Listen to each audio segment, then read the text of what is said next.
Bonjour, dans cette séance, nous allons continuer le cours sur les boucles. L'idée, c'est de faire des vidéos qui ne soient pas trop longues, de sorte que les gens qui suivent que les gens qui suivent puissent suivre sans se lasser. Donc, c'est pourquoi nous avons décidé de séparer la vidéo sur les boucles en deux parties.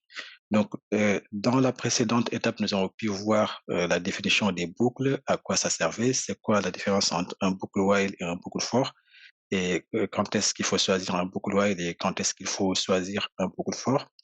Nous avons pu aussi voir les instructions du type break, continue, pass. Par contre, nous n'avons pas pu voir la clause else. Donc, je vais, dans cette vidéo, dans une première partie, vous montrer donc la clause else, à quoi ça sert dans les boucles. Après, nous allons passer aux compréhensions, ça veut dire les listes en compréhension, les dictionnaires en compréhension, les tuples et les sets.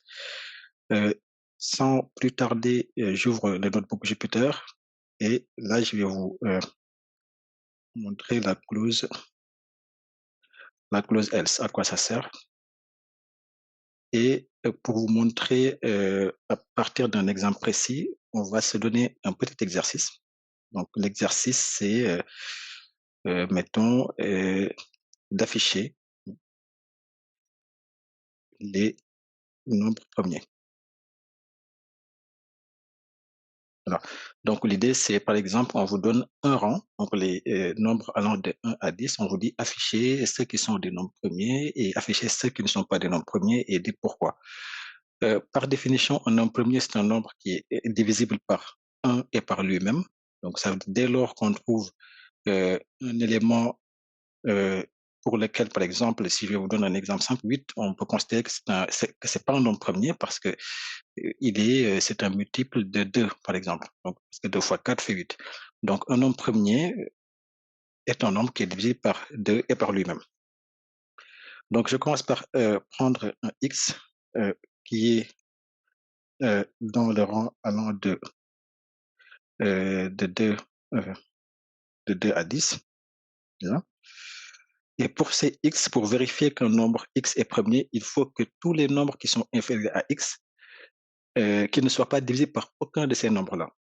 Donc, il faut donc parcourir, on va prendre un n, in range, qui va aller maintenant de 2 à notre x.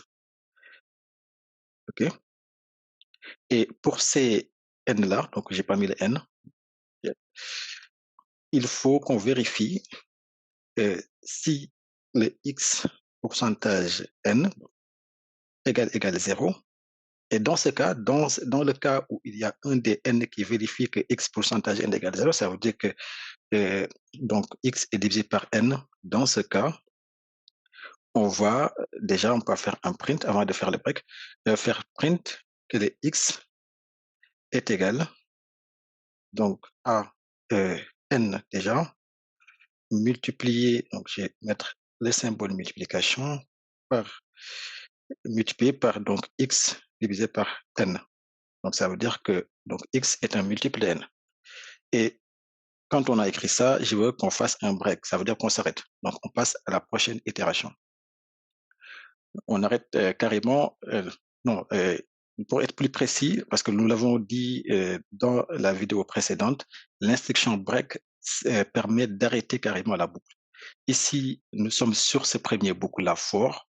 Donc, dès qu'on tombe sur un n pour lequel x pourcentage n égale 0, on arrête carrément cette boucle. Maintenant, d'où l'utilité de l'instruction else. Moi, je vais placer ici un else maintenant, le point, print x est premier. Voilà. Pourquoi? Parce que cette instruction else est différente du else que nous avons pu voir dans les conditions, parce que normalement, le else doit se placer au même niveau que le if, mais vous voyez ici qu'il y a un écart et que le else se place au même niveau que le for. L'idée, en fait, de cette clause else, c'est de dire, quand on a vérifié tout ceci, okay, et qu'il n'y a aucun des x qui vérifie cette condition, alors on passe au else. Donc, ça veut dire que si pour aucun des n que nous prenons entre 2 et x, dans le range de x, il y a aucun n qui soit pour lequel pour lequel x est divisible. Dans ce cas, on sort carrément de cette boucle et on se place sur la condition else et on fait un print. Donc, on écrit que x est premier. Pourquoi? Parce qu'il est divisé par aucun des éléments qui lui sont inférieurs à part lui-même et 1. Très bien. Donc, j'exécute ça. Ah, il me dit qu'il y a une erreur. Euh, syntaxe erreur. X faut à X, euh, euh, X. Ah non, non, non, non. C'est là où je me suis trompé. Comme j'ai parlé rapidement, donc c'est ça en fait. C'est ça qu'il fallait faire. Donc, je ne peux pas mettre le X et après mettre le for. En fait, donc c'est for X. Très bien. Bon, déjà, bon, ça vous permet de savoir que quand on fait de la programmation, il faut être très prudent sur les termes et sur la syntaxe.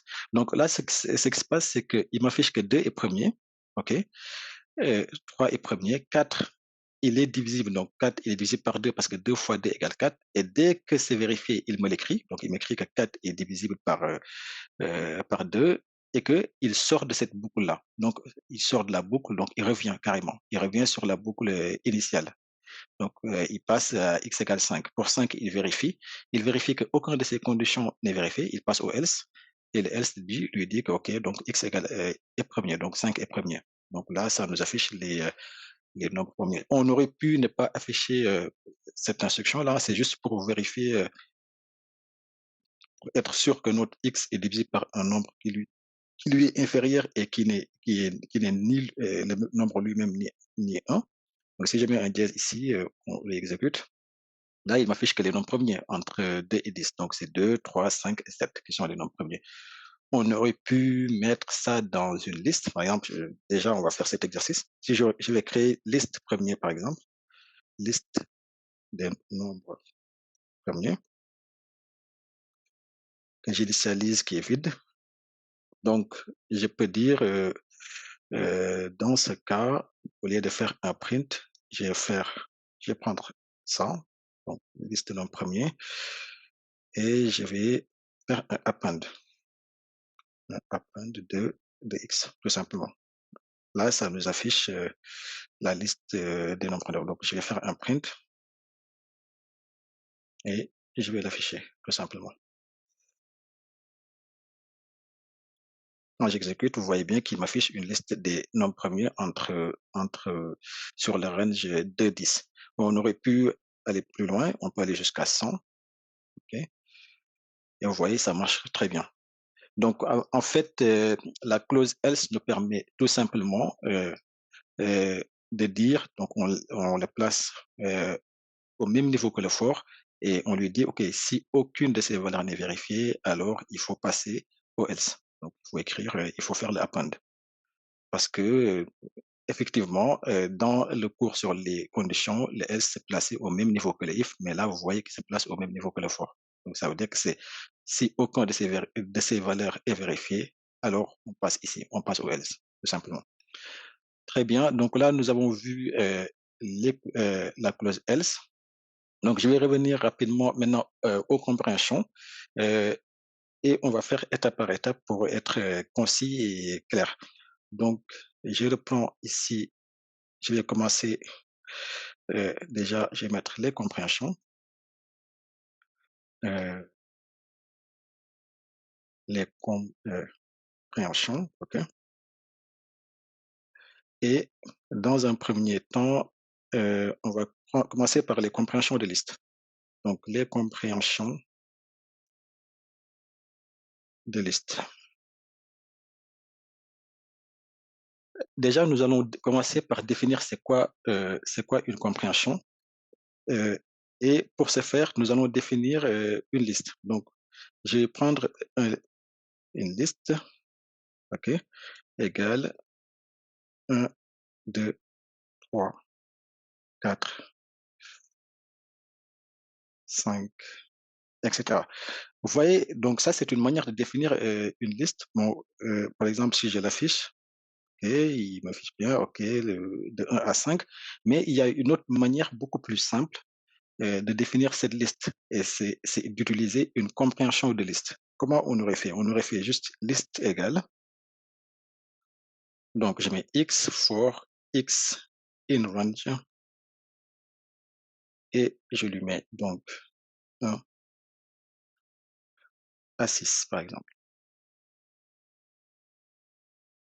Et là, donc, je vais mettre un C pour marquer que c'est une liste en compréhension. Et si j'affiche ici liste C, donc pour dire liste en compréhension, là, il m'affiche bien 1, 2, 3, 4, 5. Donc, cette étape-là qui peut être fastidieuse, par exemple, là, on s'est limité à des éléments en de 1 à 5, mais on aurait pu prendre des éléments beaucoup plus larges. Par exemple, si on décidait de mettre jusqu'à 100,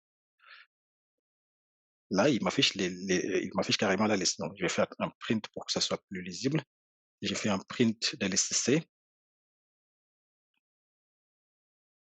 Voilà, il m'affiche les éléments de 1 à 99. Imaginez si on devait ici continuer à dire bon, virgule 6, virgule 7. Donc, ça serait très, très pénible. Donc, c'est ça l'utilité d'une compréhension. Une compréhension, ça permet de créer très rapidement une liste à partir d'un itérable. Je peux vous donner un exemple qui est peut-être plus simple. On va prendre un autre exemple. Je vais prendre une nouvelle liste qui est égale, je vais mettre OK, I ou I in range. Ça, c'est pas très important. Donc, on peut mettre I ou X, c'est la même chose. Donc, je prends les éléments entre du range 10, par exemple. Je vais afficher la liste. Donc, j'exécute. Donc, ça m'affiche les éléments entre 0 et 9. Je peux créer une nouvelle liste. Donc, j'ai appelé une liste C, une liste en compréhension, qui va prendre maintenant les doubles des éléments qui sont sur la liste, qui sont sur la liste que nous venons de définir ici. Donc là, si je mets par exemple 2 multiplié par, euh, par, euh, euh, par x for x in list, ça marche très bien. Donc, je peux faire afficher la liste C de compréhension. Et là, vous voyez bien qu'il prend les éléments qui sont sur cette liste-là, mais à chaque fois, il multiplie les éléments par 2 à chaque fois. Donc ici, il me met 0 fois 2, c'est 0, 1 fois 2, c'est 2, 2 fois 2, ça fait 4, ainsi de suite, jusqu'au dernier élément qui est 9, et 9 fois 2 nous donne bien ici 18. Donc une liste en compréhension, c'est vraiment partir d'éléments itérables et de créer une compréhension de liste qui soit beaucoup plus simple en utilisant les boucles.